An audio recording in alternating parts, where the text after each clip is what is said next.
Under the Stars 2020. And as you're all very aware, around Danville, around our state, around our world, these are unique times. And that's why it calls for this unique setup tonight, the live stream. And what we'll be doing is bringing together friends of the museum from all across the East Bay, live from their homes. This is quite the technical feat here on Zoom to pull everything off. And no, not everybody involved has a background in live broadcasting. So that being said, please bear with us during the program tonight. Hoping to go about an hour strong and raise some good funds for the museum. My name is Brody Brazil. On that note, I am a broadcaster for NBC Sports. I cover the Oakland A's and San Jose Sharks. I was also born and raised in the East Bay, and about 5 years ago, moved out here to Danville. I love it. I would be happy to become a lifer someday, like most of you probably are for very good reasons. I clearly and instantly see all the benefits and positive elements to our community, which right now is, like almost every community across the country, in a bit of a need for financial help.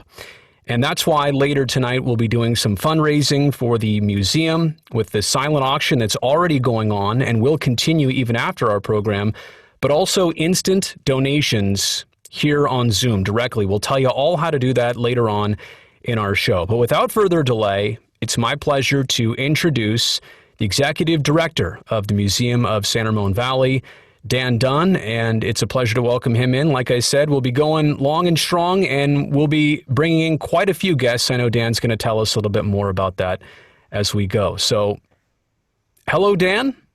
Hello, Brody. How are you?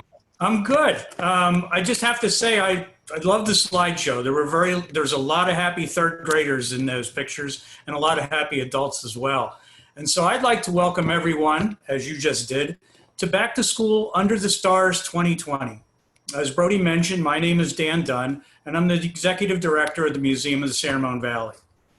Now, normally at this time, we'd be at the school, and we'd be getting ready to sit down to a catered dinner, tables with tablecloths. We would have a band. We would be with our friends, and we would be ready to have a nice dinner under the shade of those 100-year-old black walnut trees. Of course, as we all know, this isn't normal times. And because of the need to follow COVID-19, the museum closed the regulations for COVID-19, the museum closed its doors to the public in March. This, for us, has meant no admissions, no store sales, and no one to see our exhibits and programs. Our third grade living history school, the slides you just saw, stopped also about halfway through the school year. Our year is January to June. We got to March, and when the schools closed, so did we. So there are classes of third graders this year that never got to have their special day at the One Room School. Museum fundraisers have been canceled as the shutdown has continued. And we, like you, don't know when we're going to be able to reopen our exhibits and programs. The museum has taken a financial hit this year. And while we've been financially responsible in the past, we need your help this evening to keep our exhibits, programs, and the mission of preserving the history of the Valley going. With our gala being one of our major fundraisers, our gala committee quickly switched gears, and we have a fun virtual event for you in the next hour. We'll lead off with some comments from members of the gala committee, then back to Brody, who will be with Museum President Brad Blackwell. They have a terrific 7-minute video to introduce you to or remind you of our third grade living history program at the historic 1888 Tassajara Grammar School. Then Brody brings in museum curator Beverly Lane for some fun things from the museum's collections. And I'll be back with Renee Morgan to introduce some of the fabulous auction prizes that can be yours. So let's get started. I'd like to introduce our first speaker. You know her as County Supervisor. We know her as County Supervisor, amazingly organized and hardworking Gala Committee Chair, Candace Anderson. Candace? Good evening, everybody. It is just a pleasure to be here under such unusual circumstances. And I do want to say this year, we are also not only missing being at the One Room Schoolhouse, but for our first 2 years, the co-chair of this wonderful event, June Hannon, who very sadly we lost earlier this year as she passed away. So thinking of June and the wonderful memories of our great event, we look forward to seeing everyone next year. So I first came to Danville in 1983. April of 1983, I had met a wonderful young man in law school. I was heading home to Hawaii, and he asked me to stop by Danville to meet his family. Now, in 1983, Danville had just become a town, as an incorporated city, 9 months before. And as I drove through this charming little town, there was this hay and feed store that was right up against the recently abandoned Southern Pacific Railroad. Little did I know that when we moved back here in 1995, the following year, that hay and feed store that was once the train depot serving the Southern Pacific Railroad and serving the people of Danville and the San Ramon Valley would become this amazing museum of the San Ramon Valley. I have to say that I can think of no other organization in our community that has touched so many lives through the programs provided to the children and adults in our community. The Tassajara One Room School House program, which 5 of my 6 children had the privilege of participating in. Unfortunately, the oldest, we moved here a little too late for him to do that. Indian Lives, that recognizes the first individuals that lived here in our beautiful valley. And we teach them so profoundly the great history, how they utilized the natural resources. And we are so grateful for those Native Americans who came before us. We have the wonderful historic walking tours through Danville, which has enriched many, many people, and then a Know Your Community Passport program. Knowing about who lived here before us, knowing about the struggles, the sacrifices they made to give us the amazing community we have today is something that is irreplaceable. And because of the Museum of the San Ramon Valley, because of the fabulous volunteers that do so much to enrich our community, we get to have this to share with not just our generations below, our grandchildren, and the entire community.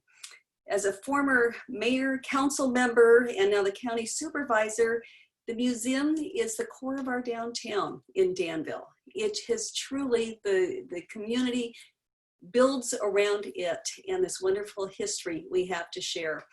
It's now my privilege to bring on someone who has even a greater history in the Valley, and that is Roxanne Lindsay. She's the descendant of one of our earlier pioneer families, the Wiedemann family.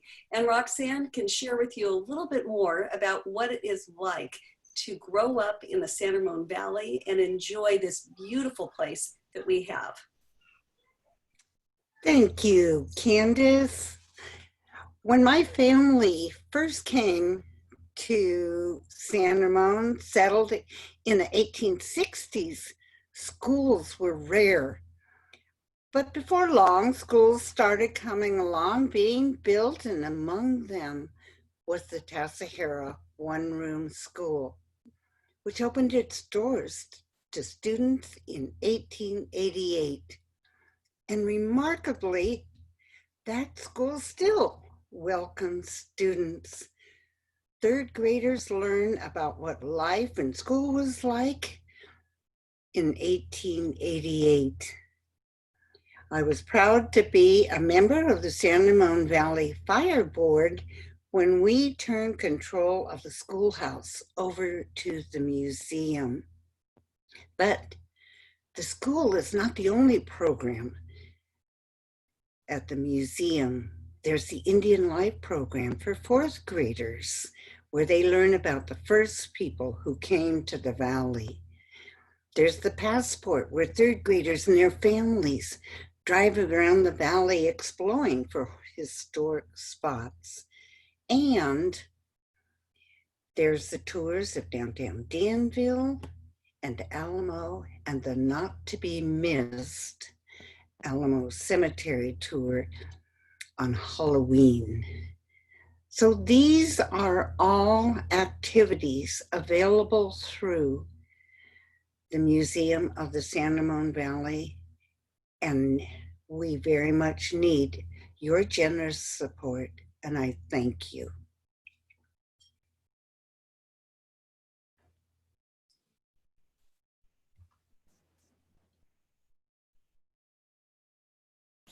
Now I'd like to introduce Newell Arnrick, board member of the museum and past 6th-term mayor of Danville and council member. Roxanne, thank you. It's been such a joy to know you and your family for these past 30-something years that my wife and I have lived there. And it's history, which is the fabric that binds us together as a community. We celebrate our past and preserve our history while embracing the future with optimism and hope, all guided by our collective leadership. Old Town Danville is the center and full of historical structures like the depot, where the museum is located. And also, it's getting ready to celebrate its 130th anniversary next year.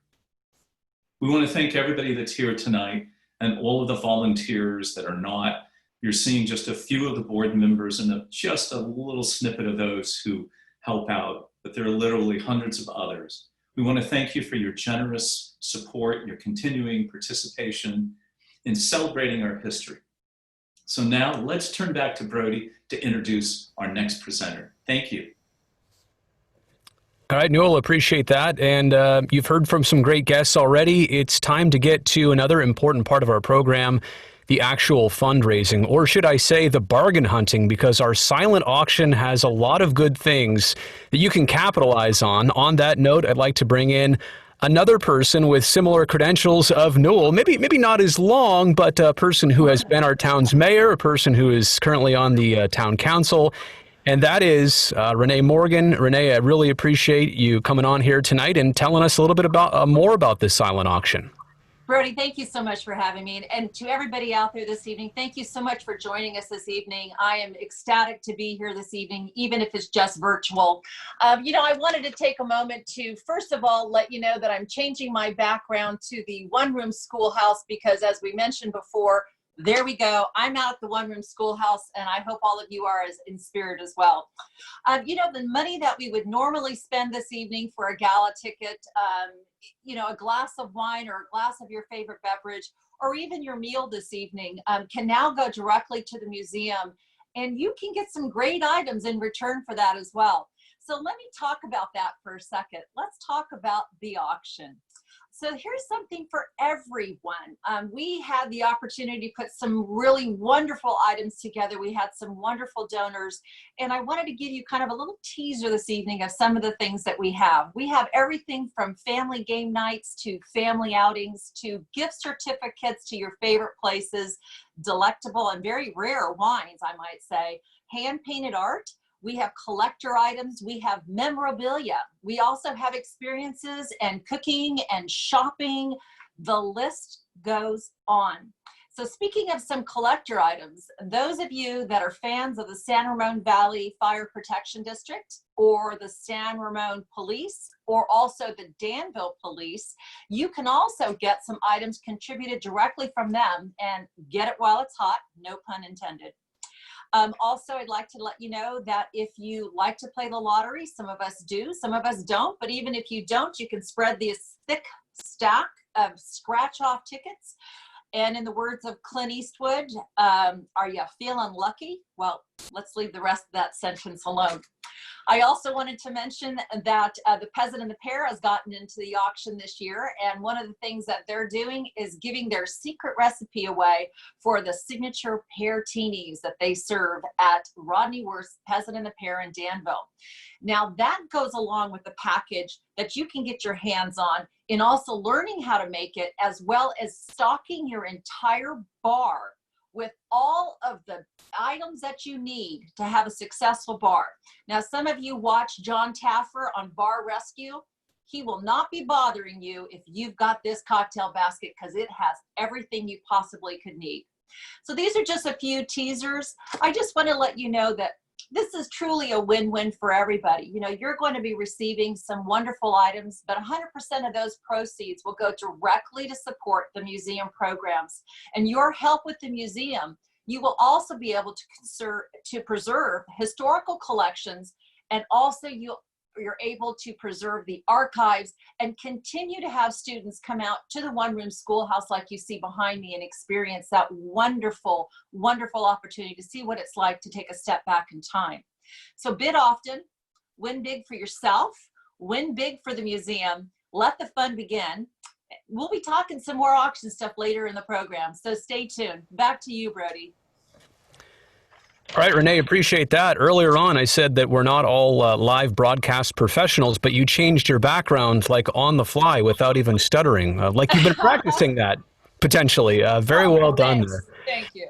And I should also mention that all of the silent auction items that Renee mentioned are available to peruse and look at right now. In fact, if you open your chat window here on Zoom, click on the chat button. It depends if you're watching on a computer or a phone or a tablet or any other type of device. It may vary where that chat button is, but click on the chat button and then take a look at the link that has been just posted. It can get you to all the bidding areas, and it'll show you all the items that are up for auction in tonight's broadcast here. All right, from the silent auction portion now to us funding a need. This continues, the need for different income sources here. I want to bring in the president of the board of directors. This is Brad Blackwell. Not only is that his role, I feel like I should also disclose that he's a pretty tremendous father-in-law. So there you go, full disclosure as I say hello to my fellow blue shirt wearing friend. Good evening, Brad. How are you, Brody? Good to see you. And you're gaining more points in the son-in-law category. So I just wanted you to know that. Also, as we talk about the silent auction, you have actually attended or been present in one of the items, the house in Hawaii that hopefully people will bid on. It's a beautiful piece of property, and I know you and Amanda and your son Max have enjoyed that pool in the backyard. And I have to say, Brad, just looking at what you can steal that for right now in the silent auction, it is a steal at this point. I don't know that it's going to stay that way. I hope for the sake of the museum that we can get that price where it should be, because it is a tremendous value. Multiple bedrooms, great scenery, and when the time is right to travel again, that is going to be something to have in your back pocket that, like I said, you can get on a steal tonight. So just real quickly, Brad, tell us a little bit about your role and maybe the need for the museum and what we're about to do here after we watch a short video. You bet. So I'm president of the board of trustees, which means that not a lot. They've got a lot of really good trustees on this board that are doing a ton of work. You've already heard from some of them, and there's a tremendous group of people that make the museum go and have for many, many years. And I'll tell you what, the history of the San Ramon Valley is something that needs to be preserved. The story needs to be told. And we need people to, it gives us a much better sense of the community of our area when we know where we've come from.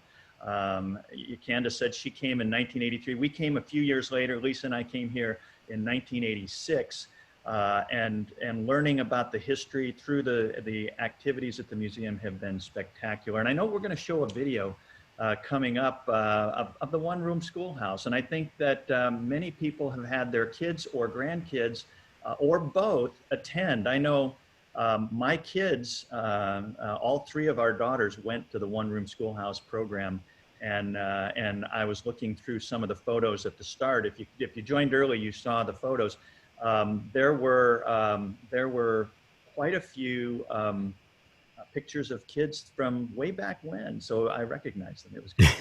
You've been around a while, Brad. All right, let's get to that video. And by the way, after we come back from it, we will do the Fund to Need portion of our program and take the live donations via the Q&A button. So maybe take the time as you watch the video to also seek out that Q&A button. But here is the video. We should also tell you it was produced by a parent of an actual attendee of our program tonight. Cassidy Clark put this thing together for us. So it's about 7 minutes. Sit back, relax, and enjoy. And again, thank you, Cassidy, for doing this.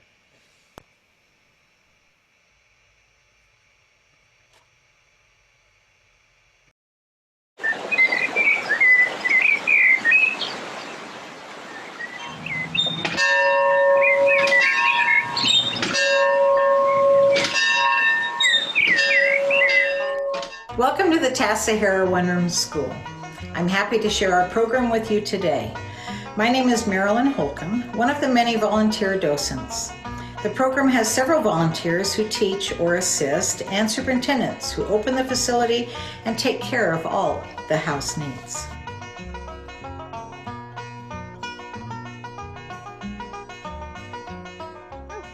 Permits were secured in 1888 for this schoolhouse to be built, and students began attending the following year.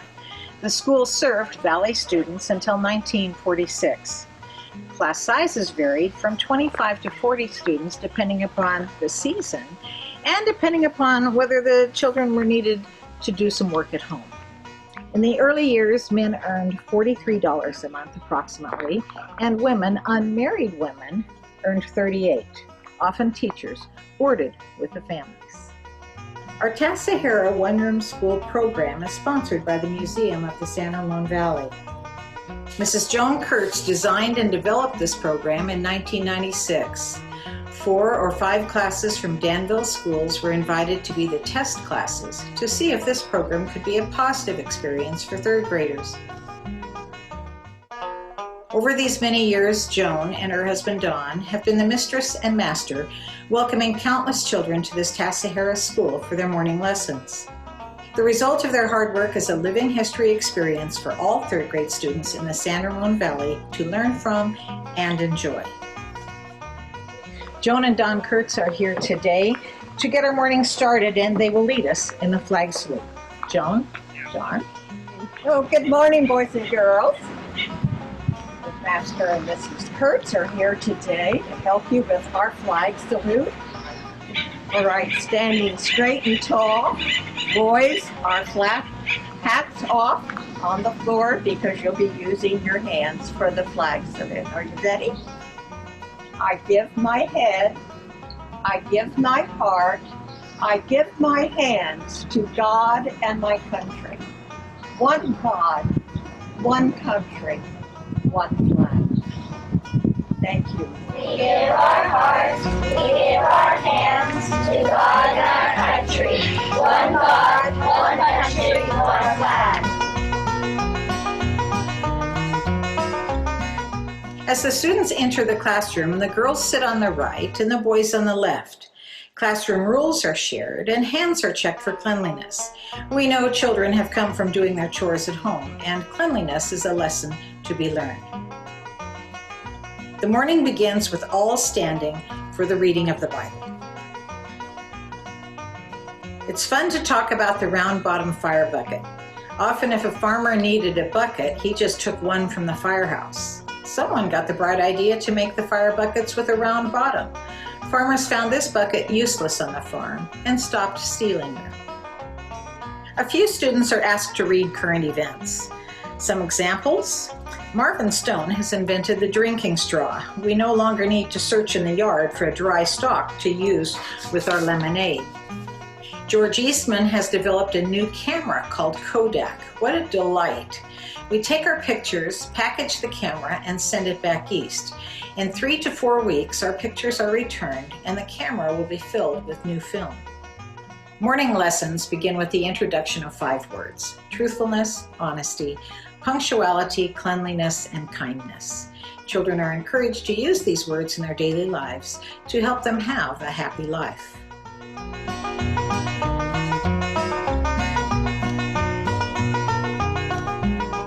Math problems are solved on student slates. Students hold responses high as they complete each problem. Some oral ciphering demonstrates how well children know their numbers. Morning lessons are sometimes interrupted because a student's pony is broken loose. The pony's owner and the assistant docent hustle out to remedy the situation. Once the pony is secured, the punishment ensues. The student goes to the chalkboard and his or her nose stays in the circle for a count equal to the student's age. A quick lesson in knot tying is given to ensure this doesn't happen again. Recess gives children time to be outdoors for a snack and some fun relay races. Later, time is given for games and toys from the 1800s. Tops, jacks, spinning hoops, and stilts are enjoyed daily.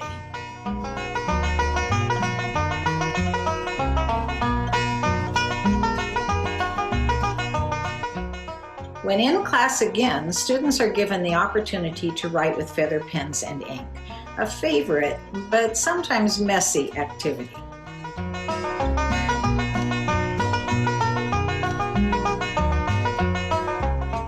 Lessons conclude with the McGuffey Reader. Together we read and discuss a story about two young boys, which just happens to illustrate our 5 lesson words: truthfulness, honesty, punctuality, cleanliness, and kindness. Our morning comes to an end as we sing some favorite songs: Oh Susanna, Polly Wolly Doodle, or maybe I've Been Working on the Railroad. If time allows, we sometimes can work in a spelling bee. I come from Alabama with a banjo on. At the close of the 3 hours, and before we say our final goodbyes, we all assemble on the front steps of the schoolhouse for a class picture. Students, teachers, and parents are then welcome to enjoy a picnic lunch before they return to their schools.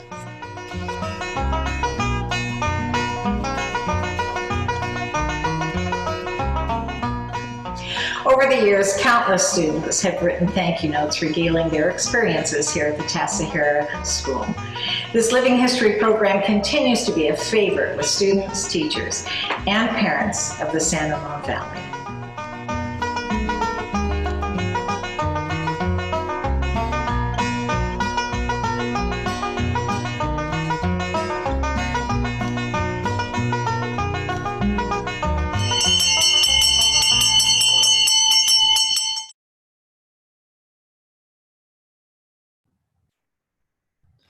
All right, we are back, and we do understand, Brad, that as some people watched that video, they were so eager to maybe make their silent auction donations that they may have been taken away from our presentation. So welcome back to anybody who has left, and obviously we're about to get into the Fund a Need portion of our program here tonight. Brad, and I know that video was obviously about the one-room schoolhouse, but you entirely have had a personal experience with the actual museum and a recent exhibit there for your mother.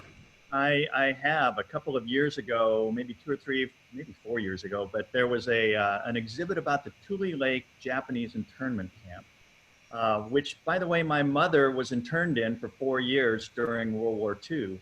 And I snapped a picture of the front of the museum with the promotional poster on it, and I sent it to her, and she said, I am coming up to see it.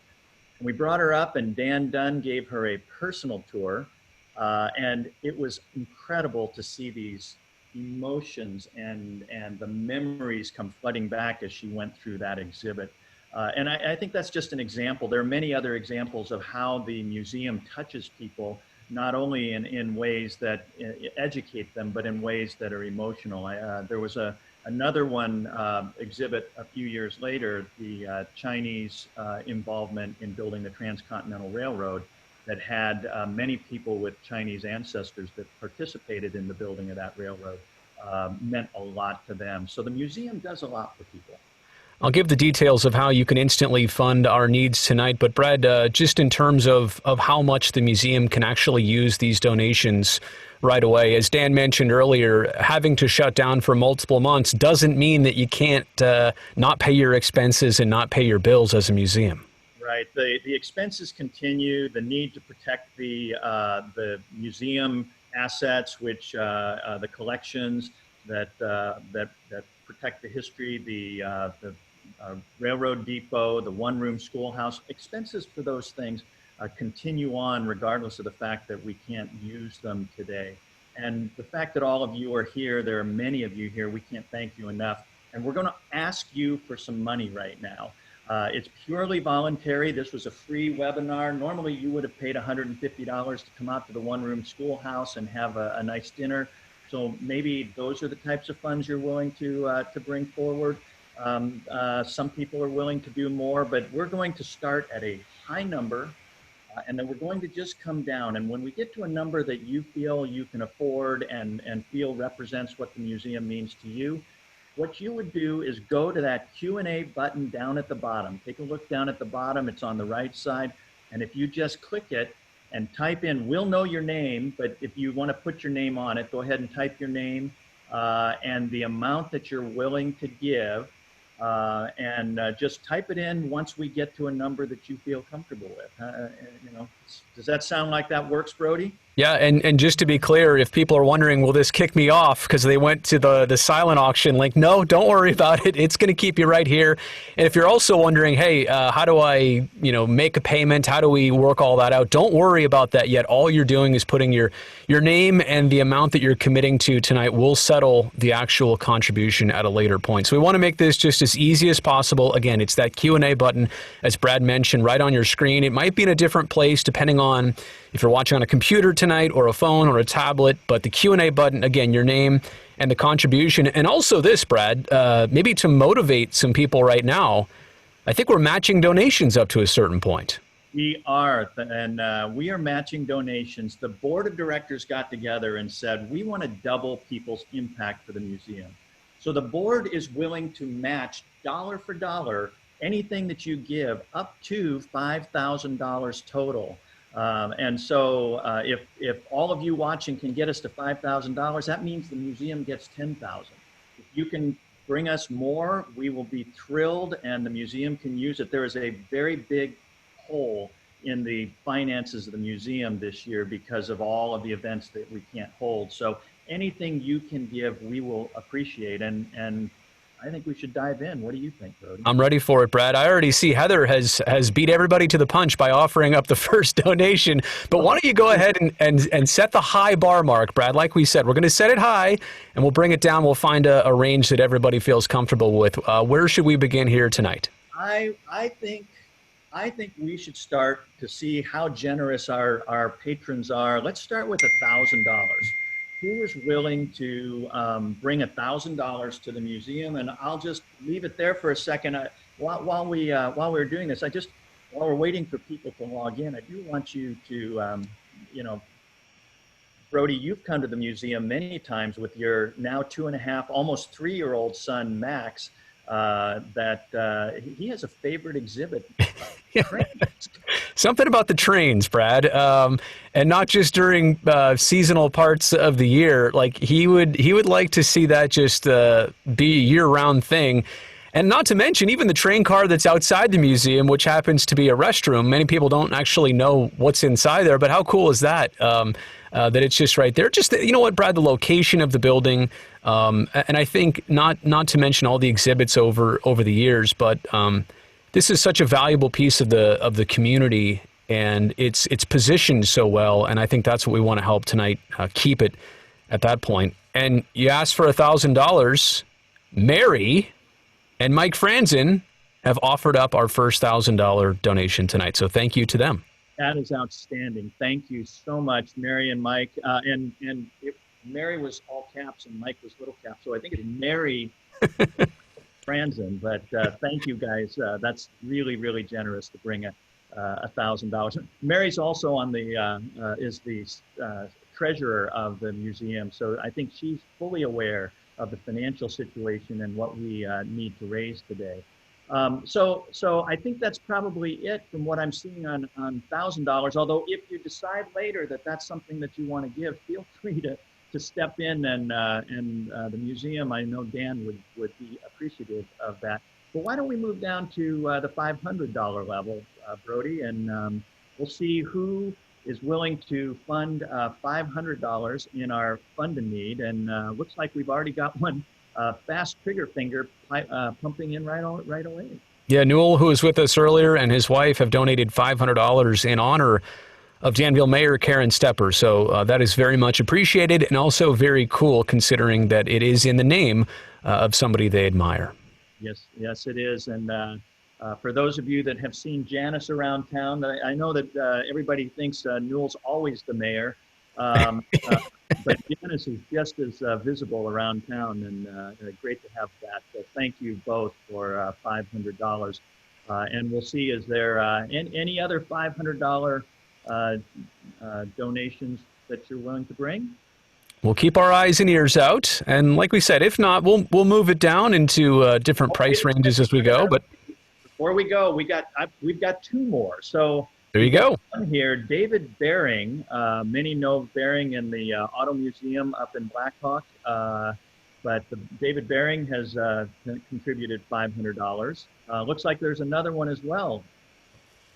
And I also see, Robert and Sandra Storer, $500 donation on our Q&A portion here of the screen. Again, if you're wondering or if you missed that part, hopefully we made it clear before, but it's just the Q&A button.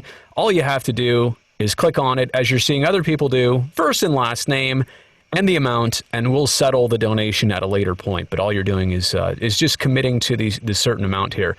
I also see here that John Kubas is in for $500. And John is also on the board, and John's bringing in $500. Thank you, John. So I got some very generous donations here. So thank you very much. Let's do this, Brody. Why don't we keep it moving, and we'll drop to $250 now. So we'll go for $250, and wow, there's another fast trigger finger jumping right in at $250. Steve and Kath Benvenuto are in for $250. I do see that on our Q&A screen, so we thank Steve for watching. And also text messaging us during our broadcast. Like, we're not busy here, Steve. We're trying to broadcast. Not only that, looks like Chris and Brenda Ditmore are also in for $250, and we have another one. Wow, 250 is coming in. We have Eleanor Newman has come in at $300. So Eleanor, thank you. If 250 we dropped the threshold, you want to give a little more? That was very nice of you to do that. I see Carol Dunkel here is in for $250. Carol Dunkel and Carlene Poffler and Bill Sauter. Wow, thank you. And I also see Tom and Gail Gibbons. Now, I would like to point out here, just to be very clear so we can get the donations right, if you would include the amount, I know we just said $250, and I know that's what you're probably intending on here, but for any other donations going forward, just to simplify the process, just to clarify everything here, if you wouldn't mind just going ahead and adding in the amount. Tom and Gail Gibbons, we're going to assume that's also for the $250 amount. I see Rich and Barb Rosenthal. They're in for $200. We'll take that. That's absolutely great. Patty and John Keenan are also in here for $250. Excellent. Yeah, and Patty, thank you. $250. Boy, that is a big, generous group of donations. How about we drop it down to a $150 level? Let's see who's willing to come in at $150. We're now getting to a level where if you would actually come to the museum gala at the One Room Schoolhouse, that's what you would have paid for dinner, $150 each. So here you can get it half price and take your other $150 and use it on the auction. Well, not to mention, too, Brad, the $150 could truly turn out to be a $300 donation because, as we said before, we're matching up to $5,000 here of the donations here for the Fund a Need portion. So you can get your money to go twice as far, $150 into $300. That's pretty good. So once again, right in the Q&A section, that's where we'd like to just have your first and last name, and also just to double check the amount here. Wow. Steve, Sandy and Stevie are donating $250 in the name of Renee Morgan. So that's great. We'll take anything above $150. $250 is absolutely fantastic, Brad. And looks like we've got a $500 contribution from Alyssa Korstefine from Alamo Danville Today News. So that's outstanding. Thank you. Very much appreciated.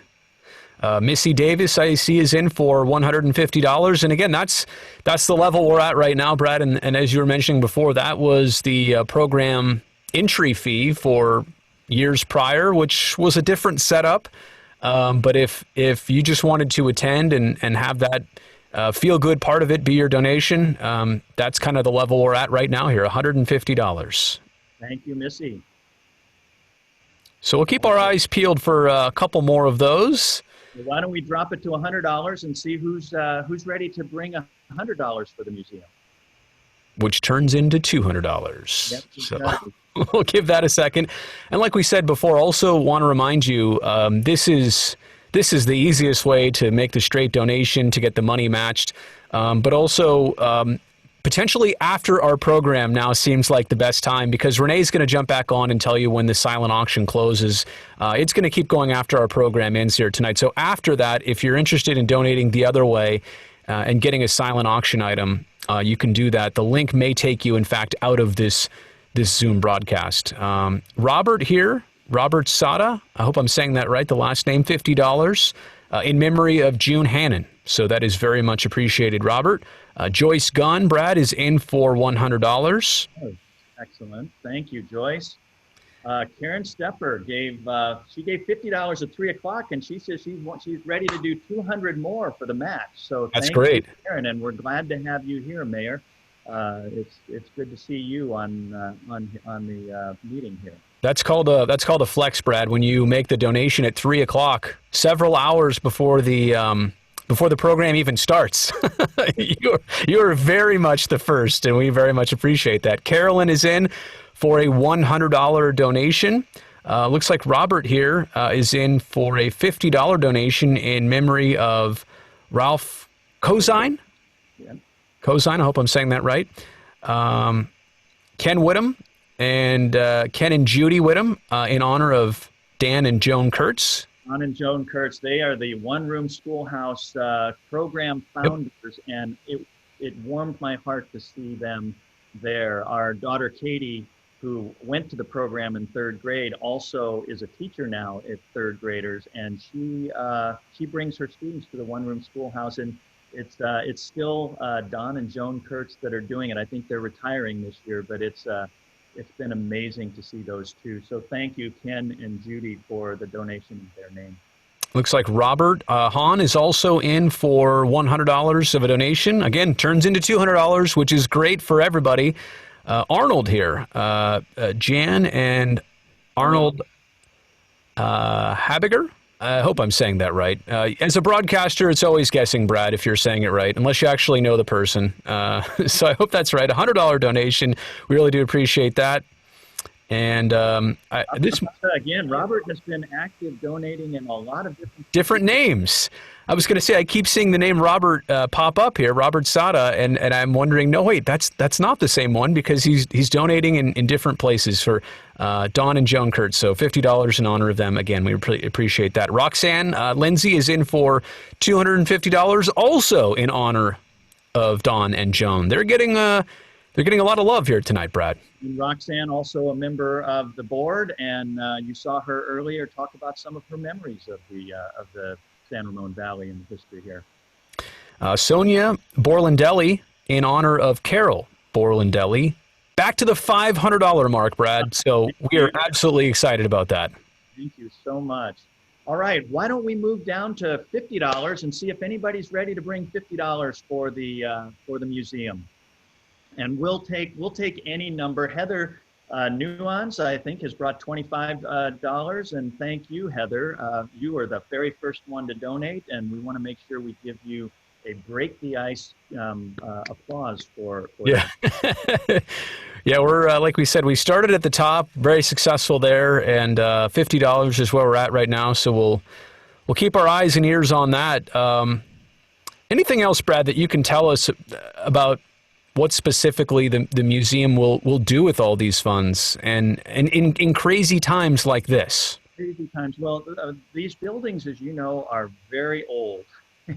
And old buildings do require that we spend a lot of money to make sure that they are protected, make sure that they stay in a condition that they are. In fact, if you go out to the One Room Schoolhouse, you'll see that it was just recently painted, and it's on Finley Road.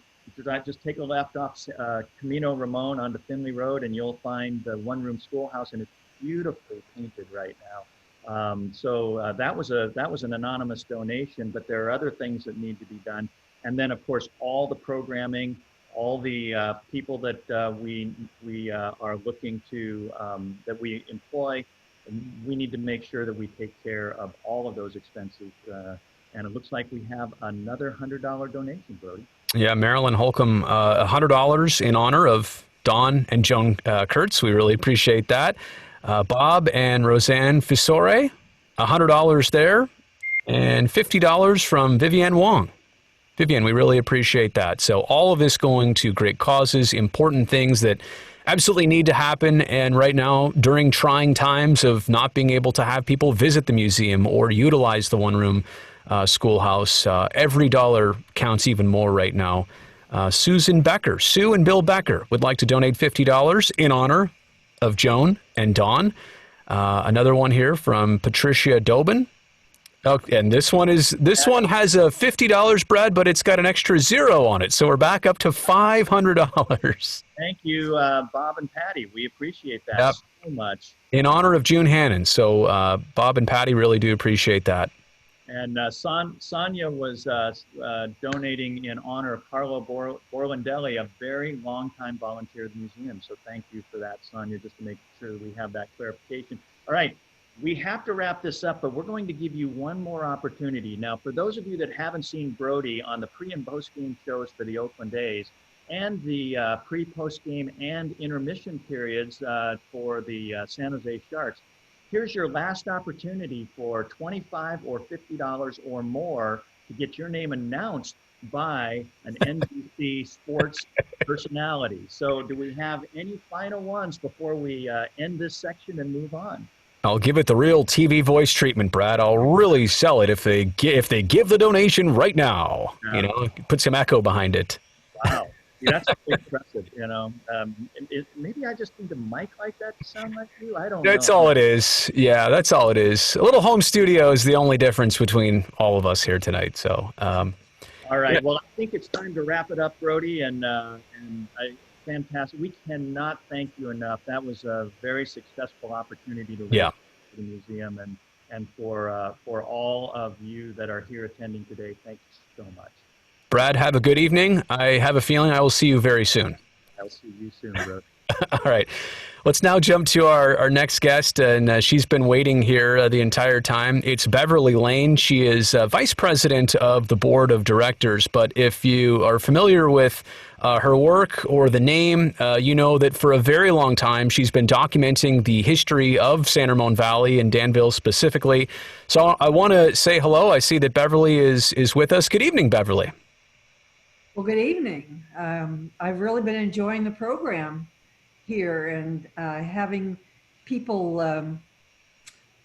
talk about the Tassajara School has been a real joy for me.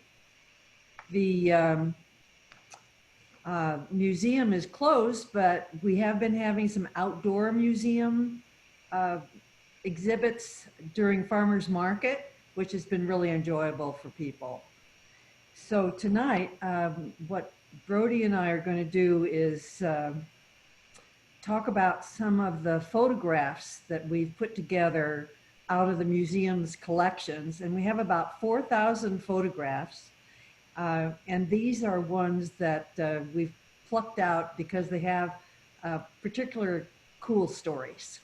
Yeah, 4,000 pictures, as you mentioned, Beverly. We're going to go through 3,997 of them tonight. Are you ready for this marathon? Just kidding. There's only 7. There's only 7. Without further delay, maybe we can bring those photos up on the screen. We're going to share them here for you. The first one that you're seeing here that just popped up, this was Hap McGee's Traveling Museum. Now, I'm familiar with the name Hap McGee because of the park, Beverly, but who is Hap McGee, and what is this mobile museum? Well, you know, Hap McGee was just a genuine character who loved his longhorns, and he loved the cowboy life. And so this museum was put together by Hap, and it's called a Cowboy at Work Museum. And as you can see, one of the things that is in here is this display of branding irons. And Hap had a collection which was probably the largest in the country. He also retrofitted a car and put a longhorn steer in the back of it for at least one Danville 4th of July parade. And I will say that everybody who saw that said it was something not to be missed. What more can you say about a mobile cow museum and branding museum? Then how do you steer the thing? I don't have the rim shot available, but there you go. Thank you for that, Brody. You're welcome. Plenty of dad jokes. I'm 3 years into that experiment. All right, so we can move on to our next photo here. This is something called the Eddy Cabin. Now, this was photographed here in 1971. I have to be honest, the photo does appear to be older than that, but maybe because the building itself was built in 1851. What can you tell us about the Eddy cabin? Yeah, well, actually, a photo could have been later, but that's what it said. Eddy came really early after the gold rush, and he found an area out Sycamore Valley that he thought was beautiful, and he built this building out of redwoods. And at that time, they were starting to cut down the redwood trees just to the west of Moraga. So this is on the Wood Ranch in Sycamore Valley. And over the years, it began to disintegrate. So one of the things that Don Wood did was took wood from this cabin and built some walls for the museum. So once in a while, when we have one of our changing exhibits that we think would really fit, having rustic walls like Gold Rush and agriculture and our cattleman exhibit, we bring those walls in, and not only do we display historic items, but we display walls from the Eddy cabin. Very cool. And I have to state the obvious, what everybody's thinking right now. Yes, a man named Dan Wood was salvaging actual wood from the Eddy cabin. Have to put that connection together. All right, our next photo, you might have an idea of the location, maybe just looking at the hills or some trees that you recognize, but that is in fact downtown Danville. I actually cannot place where that photo was taken or what exists there today. So what is this, Beverly?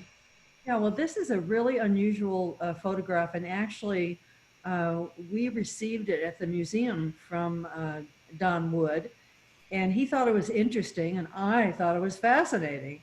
And so what this photograph shows is a house on the right, which was the first high school in 1910. And in the back, the Grange Hall, which was still in that location. And if you followed the street, you got to the Presbyterian Church. But today it's Church Street, and on the right is the Harvest Restaurant. And it shows a little part of that house on Harts Avenue. And then you go back to the Village Theater, and on the left is Bridges Restaurant. So you hold this in your mind when you take the opportunity to go downtown and have a lovely meal outside on Church Street, which is currently closed at this location. It's amazing to put all that together and realize we've all been around this exact location so many times, but to see it, more than 100 years ago is absolutely incredible. All right, let's move on to our next photo here, which was taken in 1939. This is the Henry Hotel out in Alamo, and I know we're going to talk about the building. I can't keep my eyes off the vehicle that's out front. That kind of also gives you a sense of time when this photo was taken. Yeah, well, sometimes we don't have dates on photographs, and so we often date them because of the cars. That's a good point. It's like having car people come in and help us with these dates. So this hotel was a very important historic building for Alamo. It was built in the early 1830s, and it's been a saloon, a hotel, dance hall, library, post office.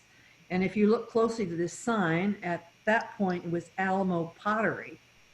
And then during World War II it was a canteen so that soldiers could come and relax.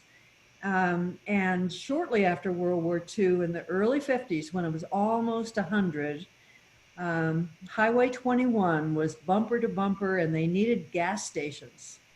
So this building was taken down and became a gas station. I feel like that's kind of humiliating thing to do to a historical building, but that's what happened to the Henry Hotel. Well, and here we are in 2020, and who knows how long gas stations will still be a thing. Full circle out here in the San Ramon Valley. Welcome in. Our fifth photo is actually something more recognizable. That's the Alamo Safeway, which apparently, Beverly, was controversial when it got put up. Yeah, it was. So this is a 1960s very modern Safeway. And today, CVS is on this location. It's on the east side of Danville Boulevard in downtown Alamo. And there was a controversy about it because the Humberg House came down and they took down a knoll and they proposed putting this Safeway in. And Alamo Market Plaza was already on the other side of the street. And so a lot of people said, you know, we have enough retail. We don't want to see these orchards be taken out. And so that was one side. The other side said, aren't we fortunate to have a modern Safeway downtown Alamo? And here's your modern Safeway. The huge Safeway store now is, of course, on the other side. Right. What it looked at like in 1969. Quite the amenity, probably right before 1970 struck, to have one of those roll into town. All right, our next photo here is from 1890. This is a picnic photo and session. And right off the bat, how many of us go to a picnic dressed like that anymore? Not to mention, I know you're going to detail the clothing that everybody's wearing there, how hot that must be, and how buttoned up everybody is for that photo. Oh, I know. This is a photo that was taken in the 19th century at Cox's Grove, which was in San Ramon. And it was a place that had all kinds of wonderful trees. It wasn't far from San Ramon Creek. And people didn't toss on as little as possible when they went to these picnics. They dressed up. And as you can see, it's very likely from these narrow-waisted dresses that these women had been laced up in their corsets.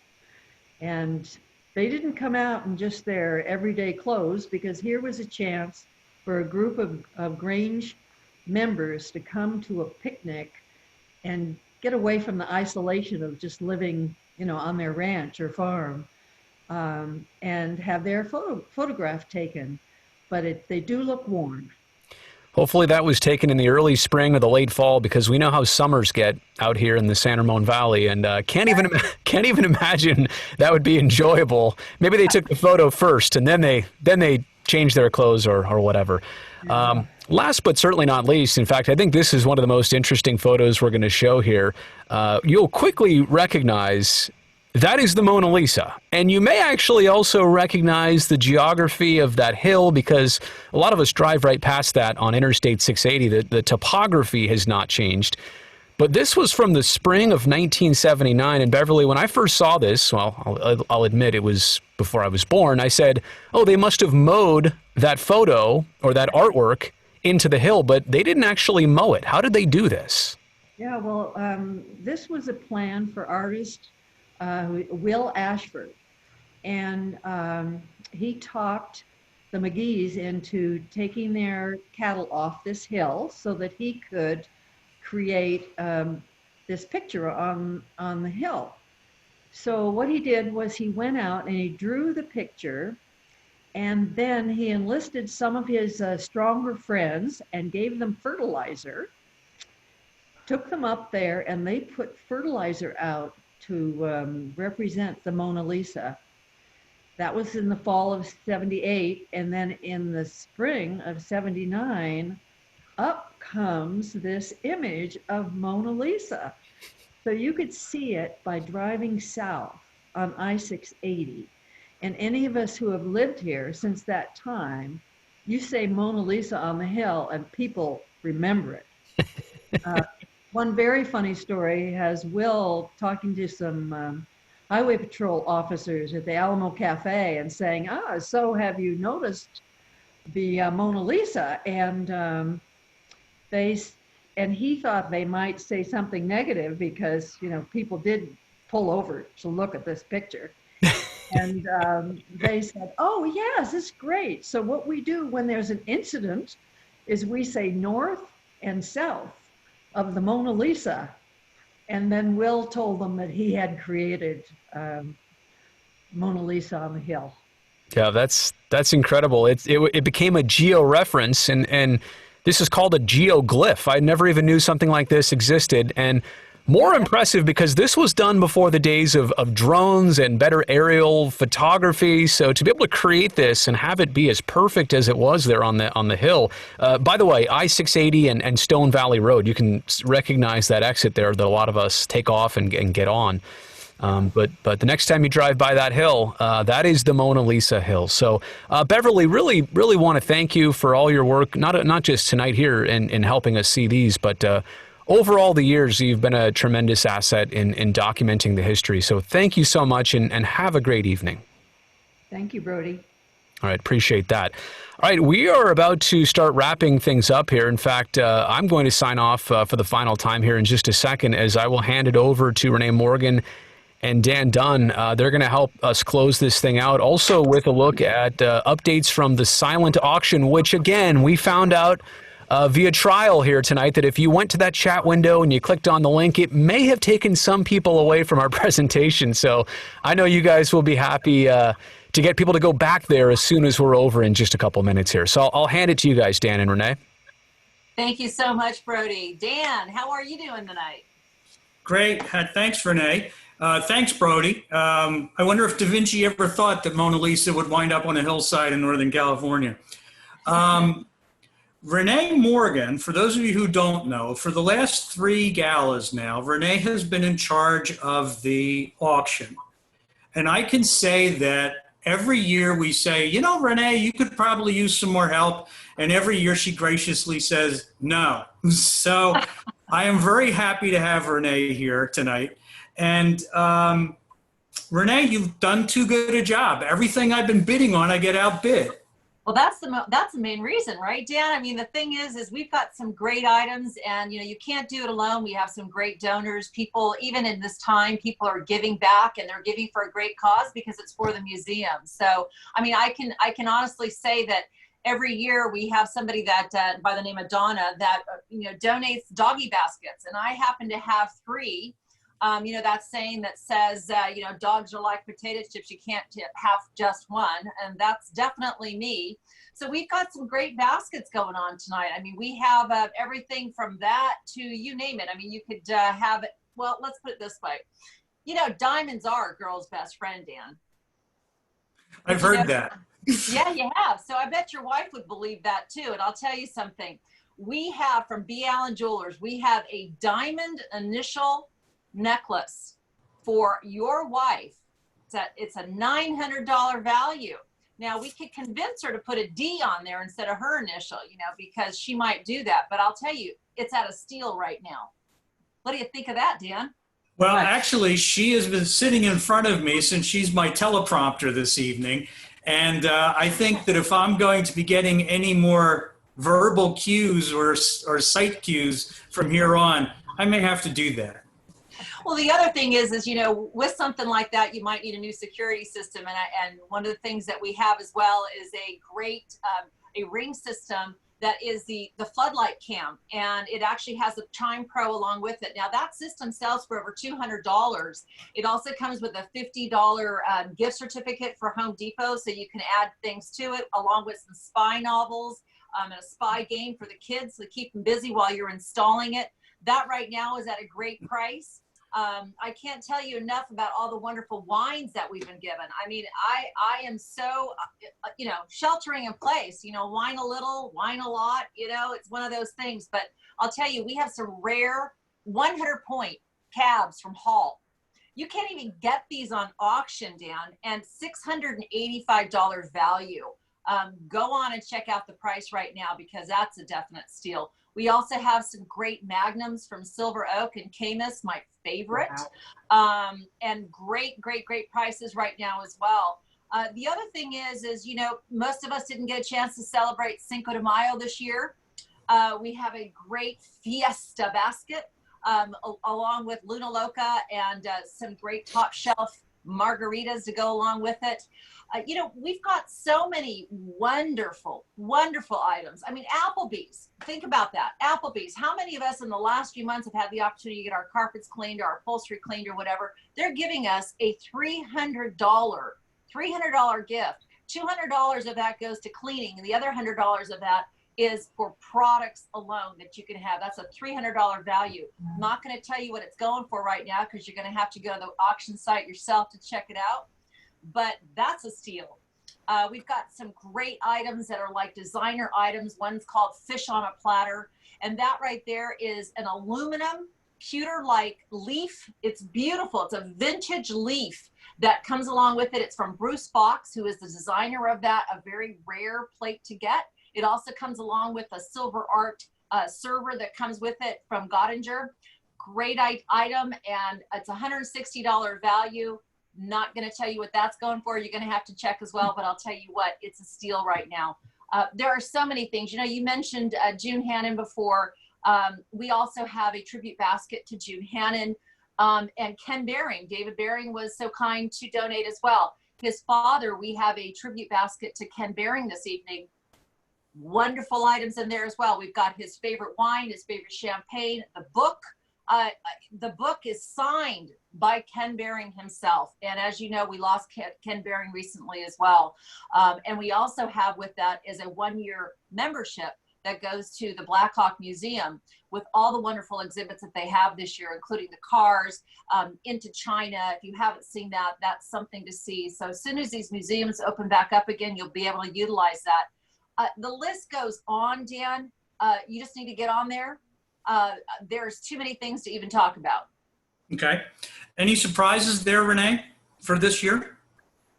You know, one of the things that we're doing this year is because of the fact that every year we've always done it as a live auction, people have been able to actually bid on the auction items and see and touch and feel. So this year we're going to close it in phases. We're going to take the auction rather than closing it all at one time. You know, like I mentioned earlier, it's kind of like Cinderella and the tolling of the clock. So at 8 o'clock, our first phase will close. Our phase 2 will close by 8:30. So you have a half an hour to peruse until you get into phase 2. And the auction will be completely closed by 9 o'clock with phase 3 closing at 9 o'clock. And that's tomorrow night, right? That is tomorrow evening, Okay, so everybody, there's your 1 day warning. Right. You know how these auctions go and everybody wants to wait till the last minute, but here's your 1 day warning. Thanks, Renee. And you can also get onto if you go onto the website for the museum, if you're not registered yet, or if you want to be, you can go onto the museum and click on the link if you didn't get it off of the program this evening. So thank you, Dan. Okay, thank you. And speaking of thank yous, we're at that portion of the evening. So an event like this one requires many dedicated and talented people. We're going to bring up a slide right now so that you can see their names. There they are. At the Museum of the San Ramon Valley, we know how to do a lot of things, but putting on a virtual gala and an online auction, we weren't one of them. So all those names that you see up on the screen put in a lot of time and a lot of effort and deserve a lot of thank yous. But I need to do a particular shout out to a few of them. John Keenan, Donna Greer, Mary Franzen, and the person you just saw, Renee Morgan, who worked very long and hard to enable us to put on this event. I also like to thank Brody Brazil, who brought his professional broadcast chops to the gala. Thank you, Brody. The next slide will have our sponsors on it. And I also want to, at this point, thank you. Thank you for watching tonight, for caring about us to watch tonight, for donating, for bidding on auction items. Your caring about us says a lot, and we hope that we measure up to you. So thank you. Thank you.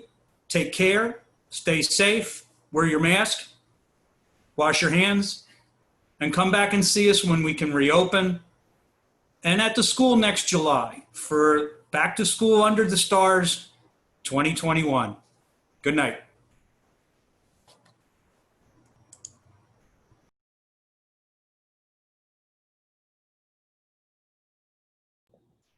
Good night.